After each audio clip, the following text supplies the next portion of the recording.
Doctor विभू, सभी लोगों का इम्यून सिस्टम अलग अलग होता है। प्रदूषित हवा इस वक्त बच्चे, बूढ़े, नौजवान सभी के लिए एक बड़ा संकट बनी हुई है। हमारे दर्शकों को आप बताइए कि पेरेंट्स आखिर घर में मौजूद छोटे बच्चों के लिए क्या स्टेप उठाए ताकि बच्चों पर कोई आंच ना आए। देखिए छोटे बच्चों के अंदर तो जो अगर कोई एक तो लेवल वो हो गया बच्चों का जो स्कूल ही नहीं जा रहे। जी। उनको तो आप घर में रखिए, उनको आउटडोर एक्टिविटी को कोई चलाओ मत कीजिए, वो घर के अंदर ही रहेंगे, घर के अंदर ही खेल-कूद करें, सब करें। उसके अंदर आप ज़्यादा कुछ कर नहीं सकते, बाकी उनकी डाइट और फ्रूट्स वगैरह जैसे मैंने बताया, उन सब चीज़ों पे आपको ध्यान देना। बट अब जो बच्चे स्कूल जाते हैं, उसके अंदर आई थिंक अभी तो स्कूल्स बंद हैं, कल और आज तो डिफाइन किया गया है कि स्कूल्स बंद हैं और आगे भी शायद हो सकता है कि ऑनलाइन क्लासेस भी किए जाएँ।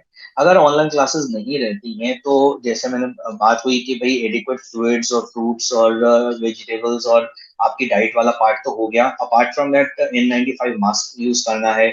आउटडोर तो बच्चों को आपने अभी इस समय पे खेलने देना अलाउ करना ही नहीं है। तो प्लस दूसरी चीज़ क्या है कि देखिए at the end of the day हमें एक चीज़ समझनी पड़ेगी, बच्चे स्मोकर्स नहीं हैं, बट हम बच्चों को स्मोकर्स बना रहे हैं। ये जो चीज़ वो स्मोक करे जा रहे हैं, ये इर्रिपेयरेबल डैमेज करेगी। देखिए अस्थमा जब हम दमा की बात करते हैं, बट दमा एक बड़ा ही वाइड किस्म का टर्म है जिसमें एक अस्थमा आता है, एक सीओपीडी आता है। सीओपीडी वो होता है जो स्मोकर्स को होता है।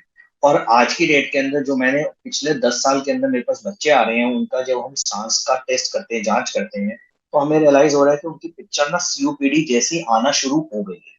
यानी कि रिवर्सिबिलिटी कम है। क्योंकि दिल्ली जैसी जगह पे पॉल्यूशन की प्रॉब्लम जो है वो दिल्ली एनसीआर में इस साल की नहीं है, ये 2023 की प्रॉब्लम नहीं है, ये तो परपेचुअल प्रॉब्लम है। पिछले 10 साल से हम लोग इसी चीज़ के बारे में हर साल डिस्कस करते हैं। तो ये चीज़ जो एक्सपोज़र्स हैं और जितने अर्ली एक्सपोज़र्स होंगे, उनकी लंग्स को उतना ज़्यादा डैमेज होगा। ये चीज़ें हैं जो प्रोबब्ली शायद सरकार को जो है वो सीरियसली लेकर इसके बारे में कुछ करना चाहिए। डॉक्टर विभू, प्रदूषण से प्रदूषित हवा के कारण लोगों को गले में इन्फेक्शन, खांसी, जुकाम और सांस की समस्याएं हो रही हैं। लोग घर पर ही रहकर इलाज के घरेलू तरीके अपना रहे हैं। आप हमारे दर्शकों को ये बताइए कि आखिर कौन से वो सिम्टम हैं जो लोगों को खुद में दिखाई दे, तो वो खुद डॉक्टर के पास जाए। देखिए, अब जैसे अगर आप हम आँख की बात करते हैं, अगर आपकी आँख के अंदर थोड़ी बहुत जलन महसूस हो रही है, आप आर्टिफ़िशियल टियर्स वग़ैरह मार्केट में मिलती हैं। लोग पानी धोने की बात करते हैं, पानी से मत धोइए, आप रादर आर्टिफ़िशियल टियर्स को यूज़ कीजिए क्योंकि आर्टिफ़िशियल टियर्स जो होती हैं, वो आपकी आँसू के तरीके की नकली टियर्स होती हैं, आराम से मार्केट में अवेलेबल है। अब अगर उसके बावजूद आपकी आँखों में बहुत ज़्यादा स्वेलिंग है, रेडनेस हो रही है, इचिंग हो रही है, इरिटेशन हो रही है, पेन हो रही है, तो आपको इमीडिएटली डॉक्टर को कॉन्टैक्ट करना चाहिए बिकॉज़ वो सिर्फ़ पॉल्यूशन रिलेटेड नहीं हो सकता है कुछ और बीमारी है और हम उसको पॉल्यूशन की तरह सोच रहे हैं।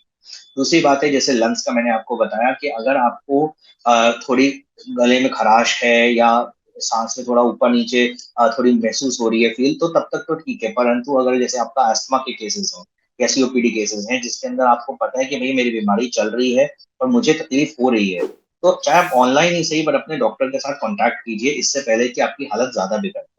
अगर आपको खाँसी जो है वो थोड़ी बहुत है थोड़ी-सी ठसका-सा है तो परेशानी नहीं है, परंतु अगर इंट्रैक्टेबल सी कफ है कि लगातार कॉफ़िंग हुए जा रही है, साँस लेने में बहुत तकलीफ हो रही है, साँस में से साँय-साँय की आवाज़ें आ रही हैं, कुछ है तो आपको इमीडिएटली डॉक्टर के पास जाना है। अब चेस्ट पेन अगर आपको होता है किसी भी पॉइंट पे, तो इसको कृपा करके ये मत सोचिए कि यार मेरे को तो एसिडिटी हो रही है, मुझे गैस हो रही है। चेस्ट पेन किसी भी समय पे या भारीपन चेस्ट में, आप इमीडिएटली डॉक्टर के पास जाइए, एक बार अपने आप को क्लीयरेंस करवा लीजिए। हो सकता है कि ये पॉल्यूशन की वजह से माइनर चीज़ों पर हो सकता है ये हार्ट अटैक। ऐसा नहीं होना चाहिए और ये चीज़ अब आज की डेट में आई थिंक बेईमानी हो गई है कि हम कहते हैं यार हार्ट अटैक तो वही ओल्ड एज में होता है। अब हम पीछे केसेस देख चुके हैं क्योंकि गुजरात में गरबा के टाइम पे 12-13 साल के बच्चों को भी हार्ट अटैक हुआ है। तो आई थिंक ये बेईमानी बातें हैं कि मेरे को इस एज पे हो नहीं सकता। तो किसी भी एज पे कोई भी प्रॉब्लम हो सकती है। अगर आपको बॉडी में कहीं पे भी वीकनेस महसूस हो, कि हाथ में, पैरों में कहीं पे भी वीकनेस महसूस हो, इमीडिएटली जाकर अपने डॉक्टर से मिलिए बिकॉज़ ये स्ट्रोक का लक्षण हो सकता है। ये मतलब कोई भी चीज़ जो थोड़ी भी एब्नॉर्मल लग रही है तो प्लीज़ आप कॉन्टैक्ट कर लीजिए। डॉक्टर विभू, रोजाना का एयर क्वालिटी इंडेक्स लोगों को डरा रहा है। ऐसे में आप हमारे दर्शकों को ये समझाइए कि जो लोग स्वस्थ हैं वो घर पर रहकर क्या कर सकते हैं ताकि वो खुद को सुरक्षित रख सके। जो लोग सांस संबंधी रोगों से पीड़ित हैं वो घर पर रहकर या घर से बाहर कैसे खुद को कैरी करें जिससे उन्हें कोई दिक्कत ना हो। देखिए, इसके अंदर क्या है कि घर के अंदर तो जैसे डाइट वगैरह वो सब चीज़ें हैं ही हैं। प्लस एक चीज मैं हमेशा कहता हूँ कि अननेसेसरली अपनी मर्जी से कफ सिरप्स या कफ सप्रेसेंट्स इस टाइप की चीजें मत लीजिए। हो सकता है कि आपको क्योंकि कई सारे कफ सिरप्स होते हैं जो ब्रोंकोडायलेशन यानी कि लंग्स को खोलने के लिए तो काम आते हैं, बट उनके साइड इफेक्ट होते हैं कि वो हार्ट बीट को बढ़ा देगा।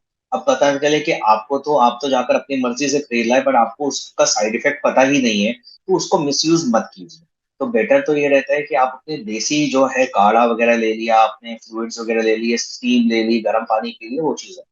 बाहर निकलते हैं तो ऑब्वियसली आप मास्क का इस्तेमाल कीजिए। इन्हेलर जो होता है वो आप अपने डॉक्टर के साथ एक बार बात करके आप इन्हेलर जो होते हैं वो एसओएस इन्हेलर्स भी होते हैं, यानी कि अगर ज़्यादा तकलीफ है तो आप यूज़ कर सकते हैं। तो वो इन्हेलर्स अवेलेबल हैं, तो आप उनका भी इस्तेमाल कर सकते हैं, बट वो सिर्फ वेल डिफाइंड होना चाहिए कि आपको पता होना चाहिए, आपने डॉक्टर से बात की है, कितना यूज़ करना है, कब यूज़ करना है, वो आपको आपके डॉक्टर जो हैं वो आपकी कंडीशन के हिसाब से बताएँ।